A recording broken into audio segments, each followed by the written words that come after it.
Hello, and welcome to Crime Labs. As always, please like and subscribe to our channel to help us grow a voice for victims. Today, we'll be covering the case of Jaques Mossler. Jacques often avoided his socialite wife Candace's parties and even their home in Houston. He stayed out of the limelight, often staying in Miami, where 3 of his banks were located.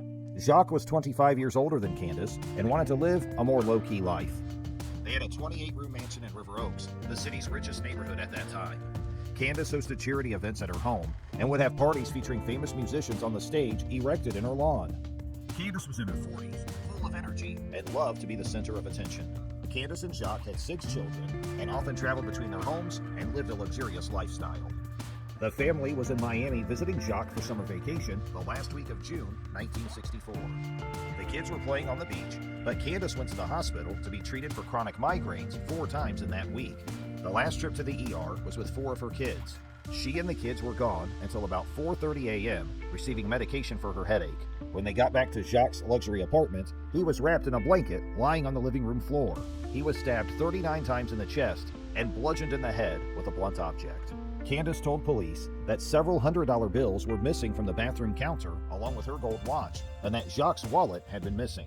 Since Jacques had a business in the financial world, it wasn't crazy to speculate Jacques had been killed by a burglar or an enemy he made in the banking world. Candace told investigators about phone calls her husband received recently from another man, speculating Jacques had been seeing another man. Detectives looked into these allegations and found that Candace, too, had some secrets.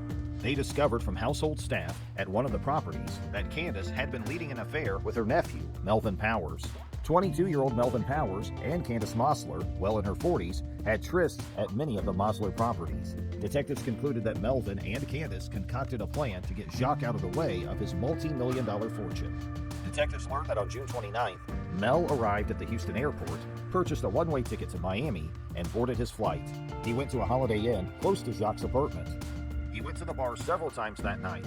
By the time Candace called the police to report the murder, Melvin was purchasing a one-way ticket back to Houston. Detectives flew to Houston to interview Mel, who swore he was in Houston the night of the murder. He said he had an alibi. He had been to see a movie. Unfortunately for Mel, he couldn't remember the name of the movie or where he'd seen it.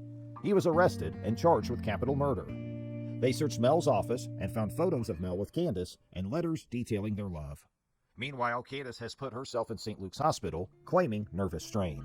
She allowed news reporters in her room, and when asked if she thought Mel murdered Jacques, she said, "Oh, pooh. That's the most ridiculous thing I've ever heard. If an atomic bomb were to fall, Mel would have been the first one to drag Jacques and the children out of the wreckage." She also claimed the letters detectives found were just how she wrote to all of her family. Candace insisted she loved Jacques deeply and was disappointed to find that he had been receiving letters from another man on pink stationery. Police searched for murder weapons and more evidence, but came up empty-handed. The investigation stalled. But then, Dade County grand jury indicted Candace and Mel on capital murder charges. Prosecutors announced they uncovered new evidence proving Mel and Candace both plotted to kill Jacques for at least a couple of years. The courtroom contained more than 40 news organizations. No one could believe that perfect Jaques Mossler could commit such a heinous crime. Spectators at the courthouse audibly gasped as she strolled past them. The jury deliberated for 3 days. When they returned to the courtroom to deliver their verdict, Candace's face was reportedly chalk white, while Mel stared at the floor.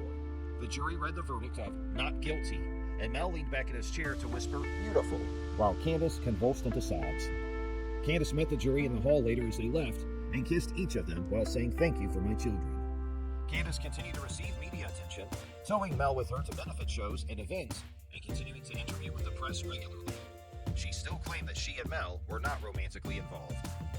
Their relationship fizzled out, and Candace remarried. A year after their wedding, Barnett was found face down in a pool of blood on Candace's patio. He had his 9mm pistol beside him, and he was still alive. He had brain damage, a collapsed lung, broken ribs, and police noticed he had fallen from the roof. 2 homicide investigators went to Candace's room, which was locked. The investigators finally got in the room and determined Candace was intoxicated. She said, "I already shot him," and mumbled many other incoherent phrases, but Barnett hadn't been shot.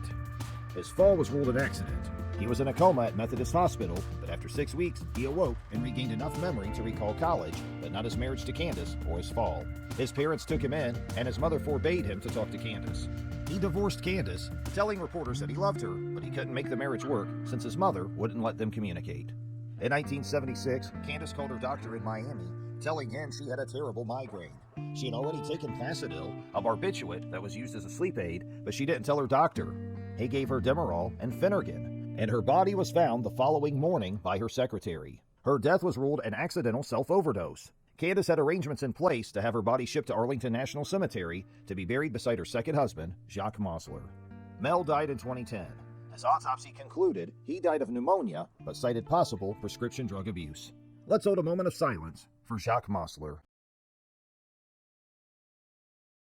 Thanks for watching Crime Labs on YouTube. Please click here to watch our other videos.